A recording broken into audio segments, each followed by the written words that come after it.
మన జీవితంలో ఈ వరల్డ్‌లో మైండ్ పాత్ర ఎంతేముందండి కంప్లీట్‌గా అదే మైండే పాత్ర. మైండ్ అంటే ఇట్స్ యువర్ థాట్ ప్రాసెస్.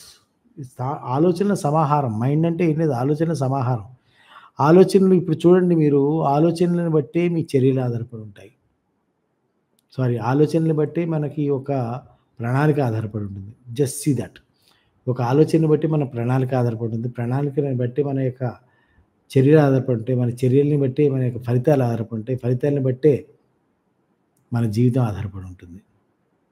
మళ్ళీ చెప్తాను. ఆలోచనని బట్టే ప్రణాళిక ఆధారపడి ఉంటుంది. ప్రణాళికను బట్టే చర్య ఆధారపడి ఉంటుంది. చర్యను బట్టే ఫలితాలు ఆధారపడి ఉంటాయి. ఫలితాలను బట్టే మన యొక్క జీవితంలో గెలుపు, ఓటములు ఆధారపడి ఉంటాయి. లేదా మన జీవితంలో ఇవాల్టి రోజున మనం ఏ స్థితిలో ఉన్నా, మంచి స్థితిలో ఉన్నా, చెడ్డ స్థితిలో ఉన్నా, ఏ స్థితిలో ఉన్నా అది అంతా కూడా మనం చేస్తున్నటువంటి ఆలోచనల యొక్క సమాహారం. డెఫినిట్‌గా దట్ ఈస్ మైండ్. మైండ్ యొక్క పాత్ర డెఫినిట్‌గా ఉంటది.